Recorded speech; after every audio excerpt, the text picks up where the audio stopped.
Cybercriminals are always focusing on new ways. They're trying to find new ways to avoid getting caught.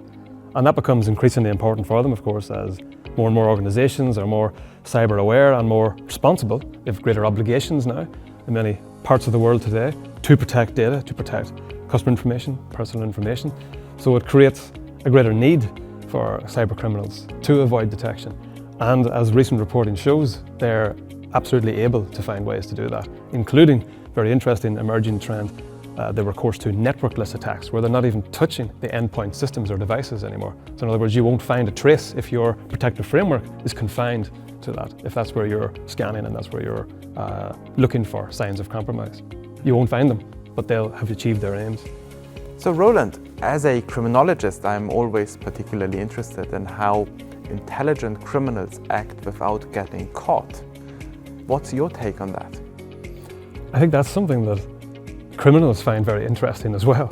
And necessity being the mother of invention, I think we see in recent times that they're quite successful at finding new ways to continue to compromise systems, get the data that they want without being caught. And they're able to do this, although it ought to be getting harder, at least if we consider increased regulatory frameworks, updated and improved regulatory frameworks in many countries, increasing obligations and improving protections, at least in theory, for consumers, for enterprises, to protect data.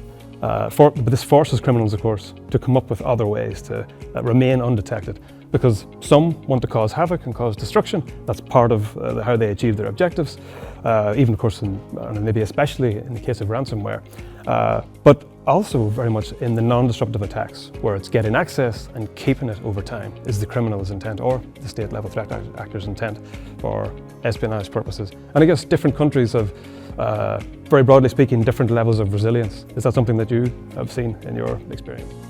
Yes, absolutely. What we have seen is that intelligent criminals think strategically. So the first thing they analyze is how or where they should be located, right?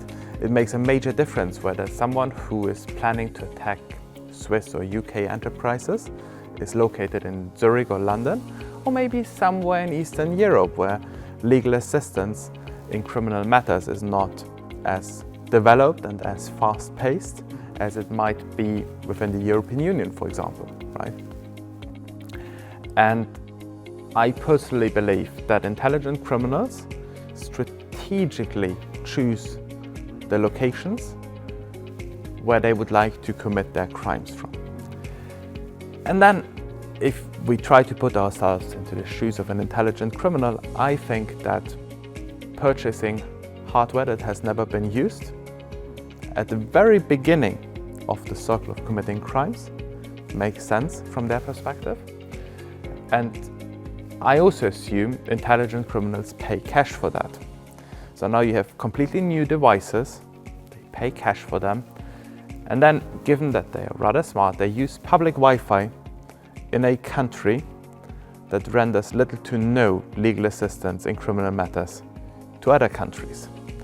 Now, tracking down those individuals is extremely difficult, because even if they commit certain mistakes and leave traces, and you understand that they are located in country X and using Wi-Fi Y, you still have absolutely no idea who they are. And that's something that we continue to observe in the market. One of the very few ways of tracking them down actually is to follow the money. If they commit a ransomware attack, at some point they will have to ask for payment. And tracing down the payment, following the money, can help us to find the criminals, right? Even though we must admit that they are obviously very sophisticated in their use of cryptocurrencies, mixers, and so on. Is that something you have observed as well? Absolutely. And in fact, there's another scenario where cybercriminals do create a discoverable money trail in terms of transactions and deals and contracts. But because of that core problem of actually identifying them, they remain, they can act with impunity. They remain beyond the scope of most protective frameworks, and unfortunately beyond the reach of law enforcement. and other investigative agencies. And this is particularly true where mobile telecoms infrastructure and access can be leased and exploited by attackers for surveillance purposes.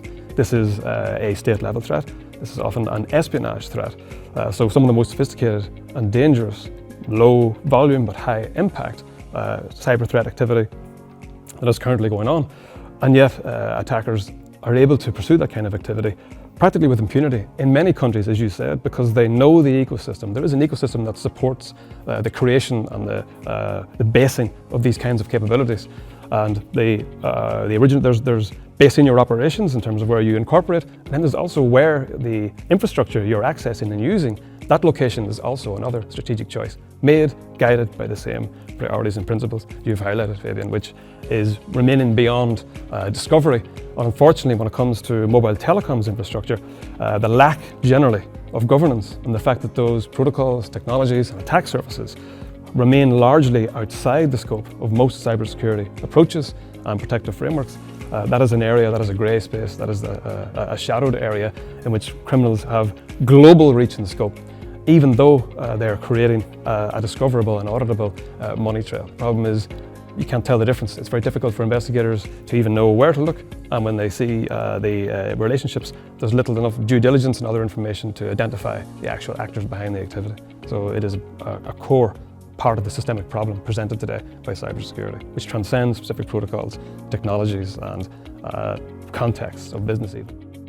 I completely agree with you. I think when we consider cryptocurrencies, there are always people who argue that given that all transactions are fully visible on the blockchain, there's a high degree of transparency, potentially a higher degree of transparency than when it comes to regular bank transfers that typically only show you a very small excerpt of what is going on. And in theory, that's true. However, if we don't have proper KYC, know your customer policies in place, and there are no or very little due diligence requirements, then even though we can see all transactions on the blockchain, that is of very little to no use. Because if our counterparties identify as Mickey Mouse and Donald Duck, the value of being able to follow those transactions is close to zero. So I think that intelligent criminals get paid in cryptocurrencies and their detection risk is extremely low. Most companies are very much aware of the threats resulting from DDoS and ransomware attacks. However, they are often a bit less aware of spyware risks. Maybe you could tell us a little bit about spyware.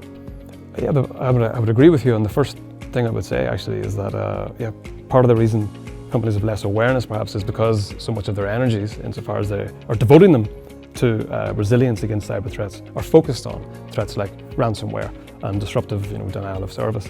But spyware is very much an important threat today as well, and it is highlighted as a distinct threat in the GSMA's newest security landscape report, and has been actually for some years.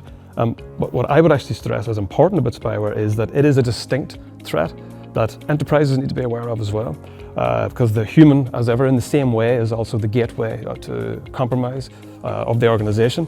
And the readiest path to the attacker's goal is through the human. Spyware, through their personal or work devices, is an incredibly powerful way to achieve that. But it's the risk and the use of that by attackers isn't confined to those spyware tools on their own. That is to say, it's distinct, but it's not discrete. You can achieve similar effects that some spyware tools and solutions offer, such as interception of SMS two-factor authentication codes and location tracking. Those can be achieved using other access that could even be cheaper for attackers.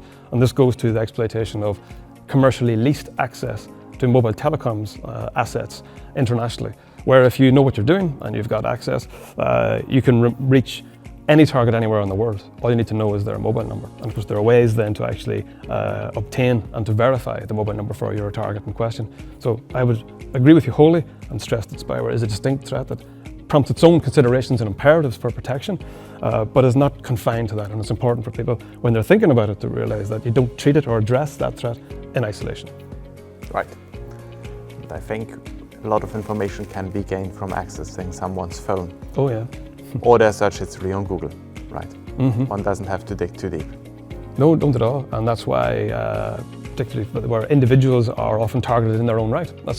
That's doubtless a driver in the increase in prominence of targeted individuals, focused campaigns going after individuals, is being observed now. It's because of the data that individuals hold, making them attractive as targets in their own right. And the personal device is the gateway to that. Highly exploitable resource for attackers. This can feed into risk models from espionage to extortion and, of course, where those intersect. So Roland, you have joined us as our new Chief Technology Officer. What made you want to become a part of Teichmann International IT Solutions? I think it was seeing how TIIT approaches its mission in delivering cyber assurance for your clients, which is adopting a broad spectrum but also strategically focused service and assurance for your clients.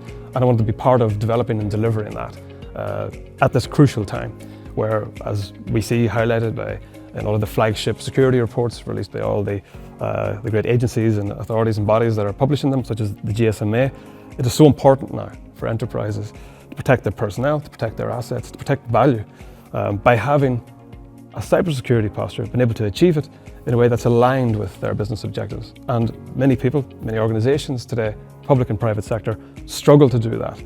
And I see a fantastic opportunity for TIIT to help organizations achieve that fit for purpose, cost effective, strategically aligned cyber assurance today.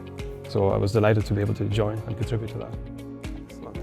So you've obviously had a great career before joining TIIT Solutions. You started out training snipers in the military. You then worked as a cyber specialist for the military and then covered various leading cybersecurity roles in the private sector. You bring a very broad range of experiences to our firm. What is important for you when selecting your team members? For me, Fabian, what really comes first and foremost is I want to see that somebody is mission driven, quite simply passionate about what they do, because they can always learn and further increase their skill set. But on that point, actually, I would say it's very important that team members are open, not just open actually, to learning more, but understand that all of us have more to learn and can always do better, especially in cybersecurity, which is not only inherently entrepreneurial, but by default demands that you can think out of the box. And that creates its own particular challenges for teams working together, especially when they're comprised of different backgrounds and we're bringing together different types of professional and technical expertise, which we do at TIIT. But ultimately, at bottom, if you're passionate and mission-driven, that's what gels and that's what makes teams function properly, and that's how they succeed. Excellent. And what do you enjoy about working at Teichmann International IT Solutions? Well, working with the people at TIIT, quite frankly, and helping. We're able to help our clients break through that uncertainty. I find that immensely rewarding, and I think and it's fantastic to achieve that as a team, even when the problem is novel and new. But of course, that's what we embrace. We ultimately find a way to define the best proposition, the best path forward to cyber assurance for our clients, and that is extremely rewarding to do. But first and last, it's working with the people and the teams that we have, all of whom are mission driven, which I think it makes it rewarding inherently.